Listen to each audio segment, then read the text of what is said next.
Hola, bienvenidos una vez más a The PoemTube. Yo soy Jimena, por si todavía no me conocen, y por si me conocen. Esta semana les traigo un wrap up o un resumen de lecturas del mes de enero. La verdad es que leí mucho porque fueron vacaciones y era algo que necesitaba hacer. Invertí muchísimo tiempo en estas lecturas, pero algo que sin duda me ayudó fue escuchar audiolibros, y creo que es algo que tiene como sus contrastes, pero ya en algún momento les hablaré de ello. Voy a empezar con los poemas o los poemarios, y uno de los primeros libros que leí fue Ratas de Wolf Ehlbruck, supongo que se dice así. Es este autor famosísimo de El pato y la muerte. En este caso el libro es una coautoría, o sea, Wolf es el que ilustra y el otro autor es quien hace el poema. Se llama Gottfried Benn. Ratas es un libro que leí en casa de una amiga. Lo hojeé así efímeramente, lo tuve en mis manos y luego se fue de mí y sufrí porque es una belleza, es una editorial española, es un libro muy pequeño que viene con una hechura súper hermosa. Y las ilustraciones y todo es una experiencia genial. Pero la cosa, lo controversial es que es un poema que nos habla de la muerte de una niña. Entonces es bastante descriptivo, pero no por eso se vuelve ni vulgar ni morboso, aunque podría estar esto en tela de juicio, porque sí menciona unas cosas muy intensas. Les voy a dejar el enlace al poema para que ustedes vean con qué talento, ¿no?, se escribe un poema sobre la muerte, sobre un cuerpo en descomposición, y sin embargo resulta también bello, obviamente macabro, pero bello. Es un libro que en algún momento quiero comprar, quiero conseguir y mantener en mi estantería. Se los recomiendo muchísimo, no por ser Wolf Ehlbruck un escritor e ilustrador para niños, no se vayan con la finta. Creo que este libro como tal no es para un público infantil. El primer audiolibro que leí en este año, o que escuché en este año, y que estoy segura que va a ser el más corto de todo 2020, es Caperucita Roja de Gabriela Mistral. Yo me enteré después de escuchar este audiolibro cortísimo que Gabriela Mistral tenía una serie de cuentos infantiles adaptados al verso, y me interesó muchísimo seguir conociendo estas versiones, así que les adelanto que cuando vi que estaba como novedad en Océano, pedí este libro de La Cenicienta, y ¡qué maravilla! Creo que es una manera muy padre de aproximar a los niños a la poesía a través de la narración, porque al final está contando estas mismas historias universales que todos conocemos, ya sea en una u otra versión, dependiendo, y las está traduciendo a la poesía con el lenguaje poético. Y creo que el modo en que Gabriela Mistral emplea palabras, el léxico que utiliza, pues nos ayuda a maximizar nuestra experiencia lectora. ¿Por qué? Porque engloba diferentes significados, que tiene símbolos, sonoridad, otros recursos propios de la poesía. Pues eso obviamente nos hace agudizarnos como lectores de poesía. Y bueno, en el caso de Caperucita Roja, Gabriela Mistral no suaviza, no dulcifica nada. Es decir, se apega a la versión clásica de Perrault, y no a la de los hermanos Grimm. Por lo tanto vemos resaltada esta pedofilia en un verso, por ejemplo, que dice: ven a entibiarme el lecho, cuando el lobo le está hablando a Caperucita desde la cama y le dice que se desnude. Y luego dice: el velludo engañoso abrazando a la niña, ¿no? Por ejemplo. Entonces, bueno, esa ya es otra historia, son temas que al final de cuentas pues están en las historias originales y que Gabriela Mistral respeta. Yo los recomiendo mucho a todo público, sobre todo también si son nuevos lectores, no importa si son niños o no. La verdad es que creo que este compilado de ediciones, aparte de todo, viene con unas ilustraciones geniales. Y bueno, el de Caperucita no lo tengo para mostrárselos porque, una vez más les digo, yo lo escuché como audiolibro, pero sin duda si encuentran la edición, cómprenla, porque pues todas estas le echan muchas ganas.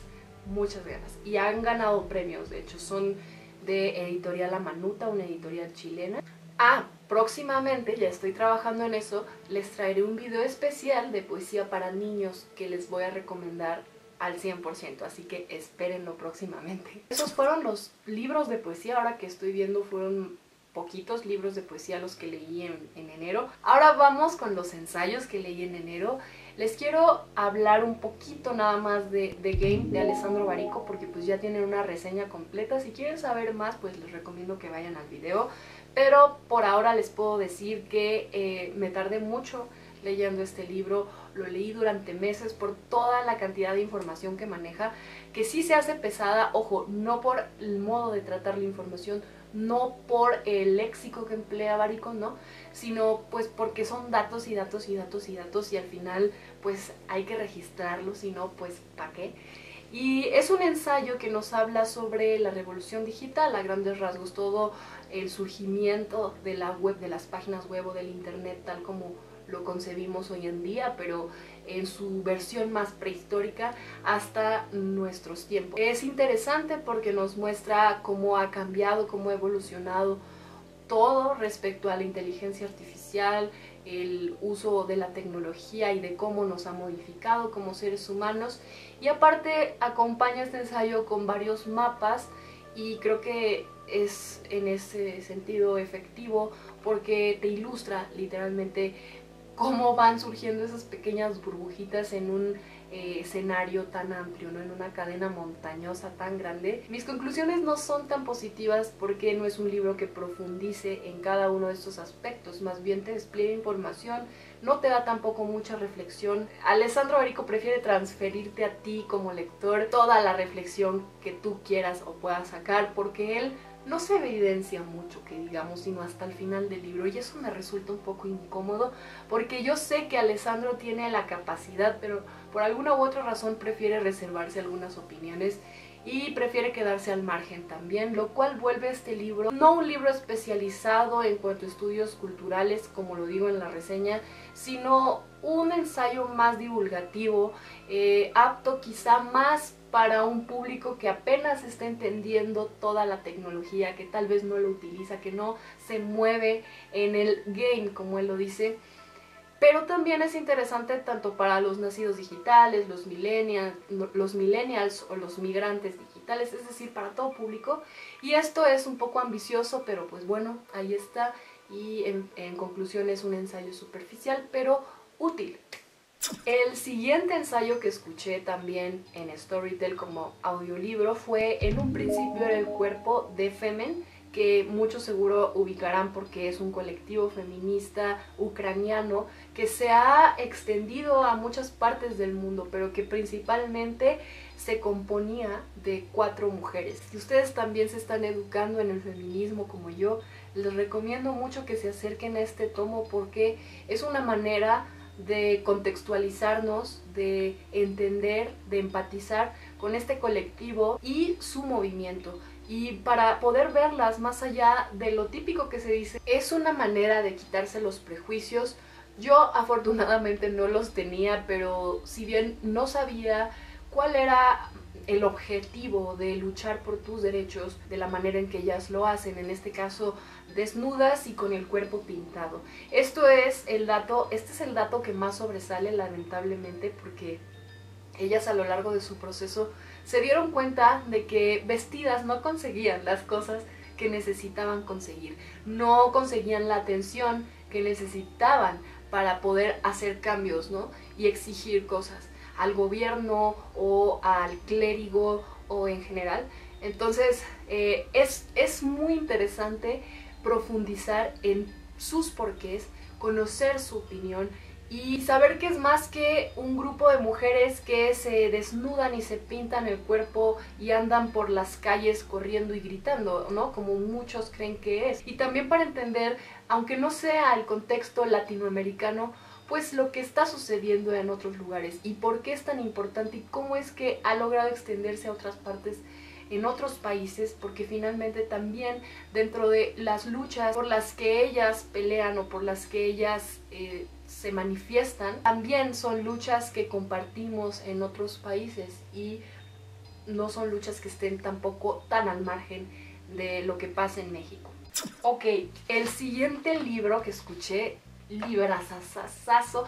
Déjenme decirles que si se preguntan por qué o cómo diablos leí tanto, bueno, pues optimizaba mis viajes, tenía que viajar mucho por muchas horas y mientras tanto iba escuchando todas estas historias fabulosas y macabras, y digo historias no solo refiriéndome a la ficción, ¿no? También en el caso del ensayo que les acabo de comentar, pero otro de mis libros, yo diría que favoritos de enero y que seguro se va a la lista de libros sobresalientes del año 2020 y por lo tanto les quiero hacer una reseña donde ahonde más, es Nefando de Mónica Ojeda.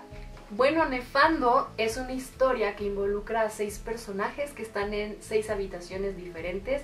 La mayoría de ellos se dedican o a la programación o a escribir, o tienen que ver con las humanidades. Cuentan una historia alrededor de un videojuego llamado Nefando. La estructura es más o menos así.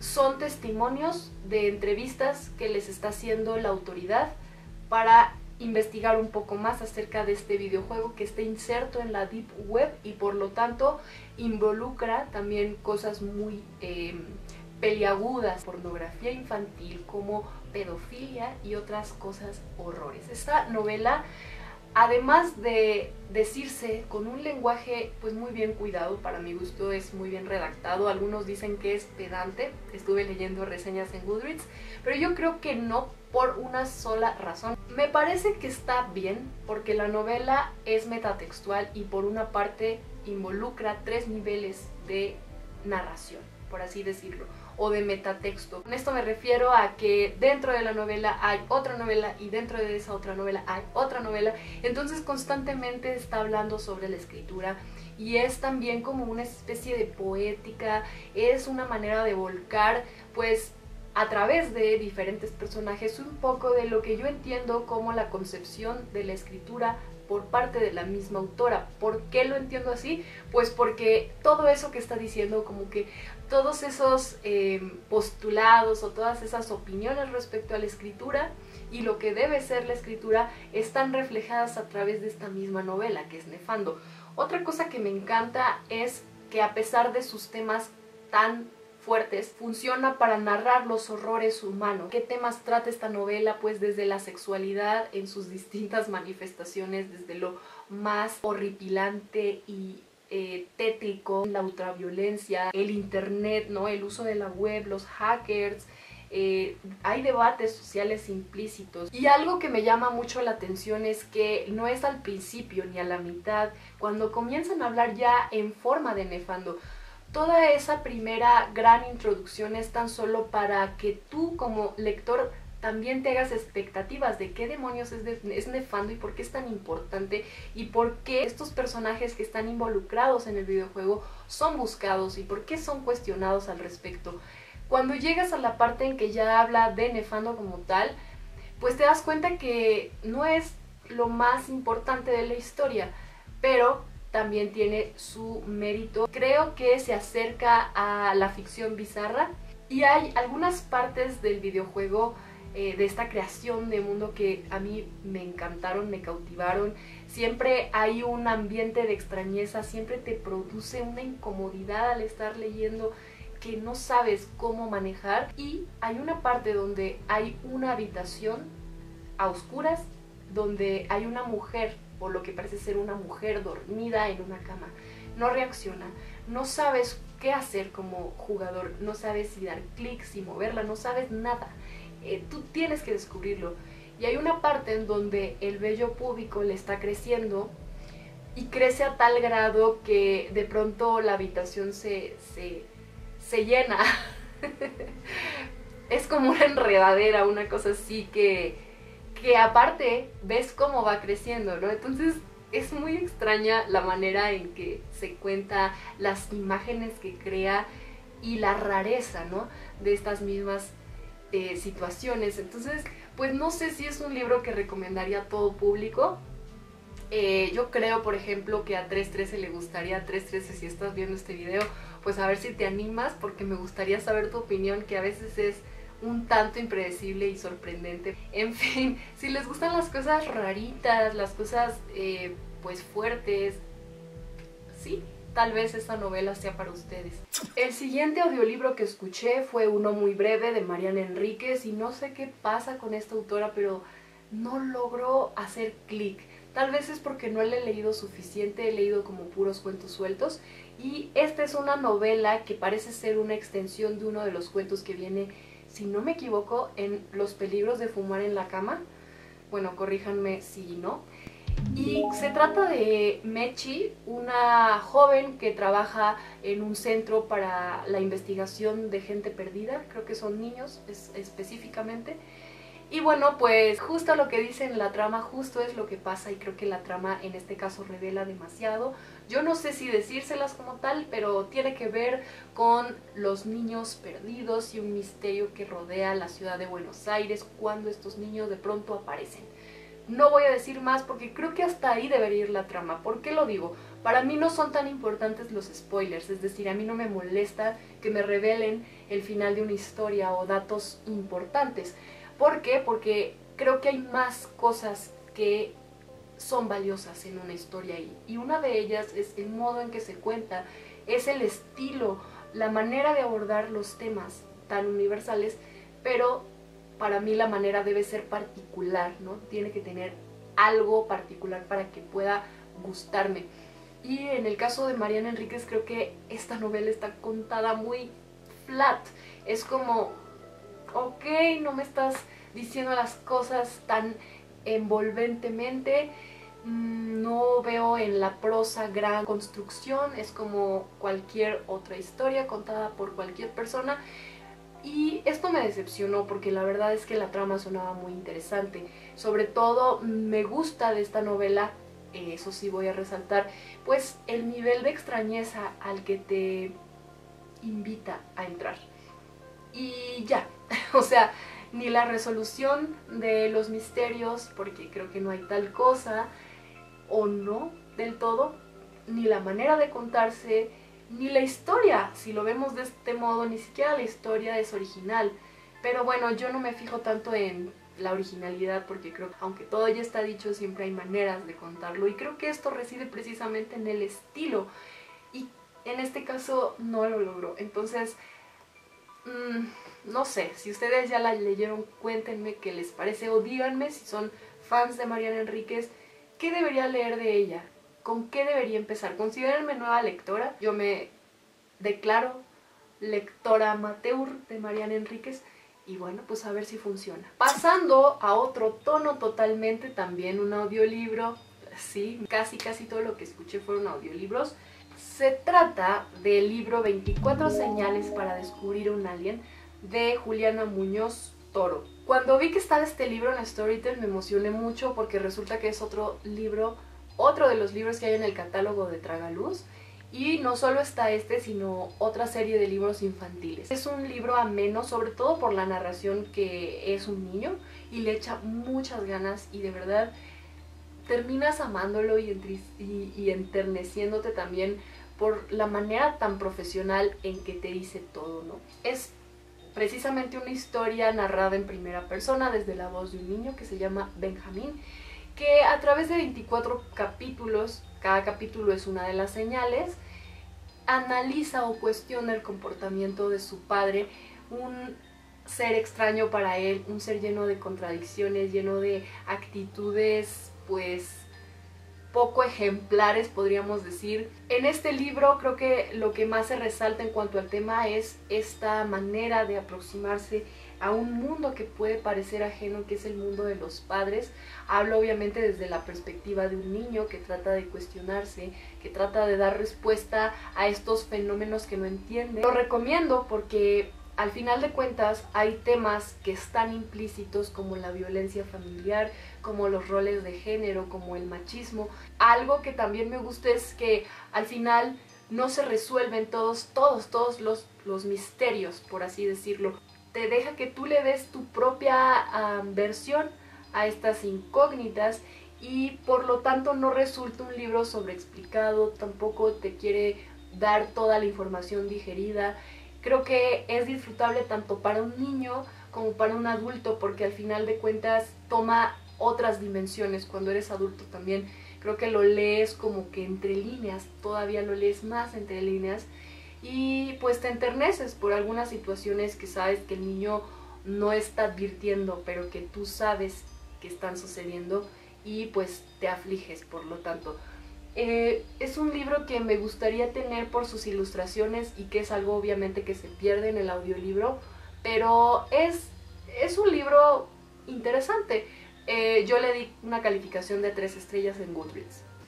Los otros 2 libros que leí en este enero sí fueron en físico y se trata de cómics, y uno de ellos es Un policía en la luna de Tom Gold, y que no les voy a decir mucho al respecto porque ya estoy preparando también un video especial en donde les voy a recomendar cómics. Se desarrolla en el escenario de los cráteres tan hermosos de la luna, en donde ya hay toda una civilización. Dadas las condiciones de vida en la luna, muchas personas están sintiéndose muy solas y extrañan la Tierra y prefieren migrar de nuevo hacia la Tierra, regresar. Pero vas viendo todo el proceso de cómo es la interacción entre esos habitantes y cómo es la rutina diaria del policía. Es un libro sumamente entrañable, es nostálgico, es que es muy lindo, de verdad es muy lindo. Pero bueno, ya, les voy a hablar de él en un video, en un video especial, porque pues ahí ya voy a ser menos pasional y más objetiva, y les voy a enseñar un poco de las páginas y todo. El otro libro se llama Stereospolip y es de David Mazzucchelli, si es que lo estoy diciendo bien. Es esta hermosura que está aquí, que es una obra de arte. Dado que estoy, como les dije, planeando un video especial en donde sí voy a profundizar sobre estos y otros cómics, no quiero tornar repetitivo el contenido, como en muchas ocasiones veo que pasa en BookTube. Así que solo les voy a adelantar que este libro es una grandísima pieza de arte, es una obra completamente, tanto por su diseño, también por su historia y su gran contenido filosófico. El protagonista que tenemos aquí es un arquitecto que tuvo una edad de oro, que tuvo mucho éxito, que era el típico hombre intelectual que va a las fiestas, que es invitado a todas partes y que es como el alma de la fiesta. Bueno, no tanto así el alma de la fiesta, pero sí es como el típico que protagoniza, que tiene una personalidad fuerte y que llama la atención sí o sí, y que si no la llama, de alguna manera se preocupa y tiene que llamarla. Entonces pareciera que el personaje en primer momento no es un personaje con el que puedas empatizar, es un personaje que te resulta a veces chocante, pero la historia, conforme se va desarrollando, de verdad se vuelve tan profunda, te hace reflexionar, te hace cambiar de opinión sobre tu perspectiva respecto a los personajes. Hay un personaje que es una mujer que sale en esta historia, que es uno de los personajes más profundos que he encontrado en los últimos meses y que me parece entrañable, y es una historia a la que, a pesar de que ya la leí hace pues unos días, unas semanas, sigue rondando en mi cabeza, así que próximamente les voy a hablar. Está a cargo de la editorial Salamandra Graphic, al igual que Un policía en la luna. Y bueno, por último, también escuché el audiolibro de La ciudad invencible de Fernanda Trías.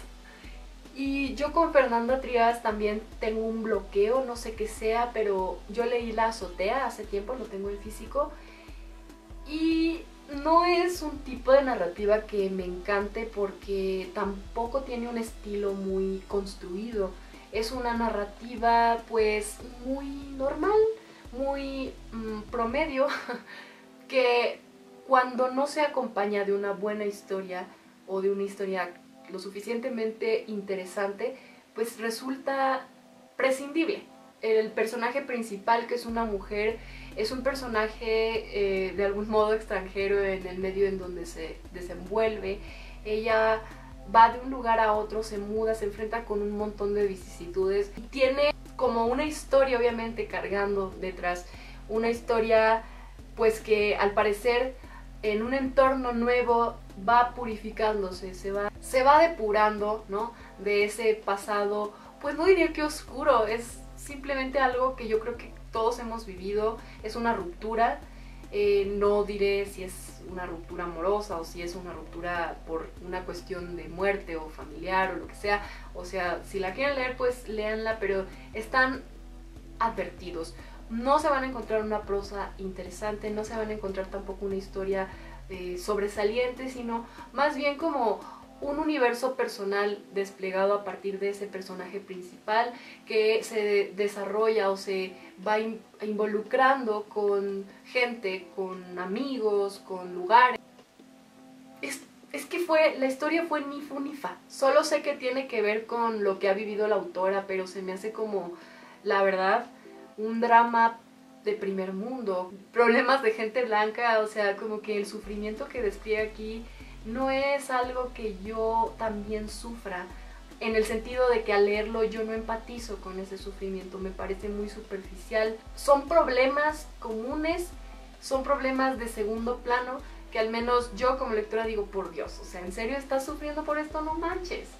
O sea, hay cosas más importantes, o hay gente que sí de verdad tiene otro tipo de problemas muy gruesos y no están así como tú. O sea, me dan ganas un poco de darle un zape a la protagonista. Pero ya, tampoco es que sea mala la historia, simplemente es como, ni fu ni fa. Y bueno, pues creo que ya con esto termino por fin de darles mi resumen de lecturas de enero. Me gustaría saber si ustedes también quieren leer alguno de estos libros, cuál se les antoja más, qué reseña quieren que suba primero, la de poesía infantil o la de cómics. Bueno, no es una reseña propiamente, pero sí va a ser un video especial. Me encantaría que me lo dijeran para meterle más velocidad y traérselos muy pronto. Pues sin más, nos vemos el miércoles de poesía y nos vemos el sábado con otro video, ya verán cuál, y pues los espero aquí en The PoemTube. Suscríbanse, síganme en Instagram, en Facebook y en Patreon porque hay cosas interesantes también por ahí.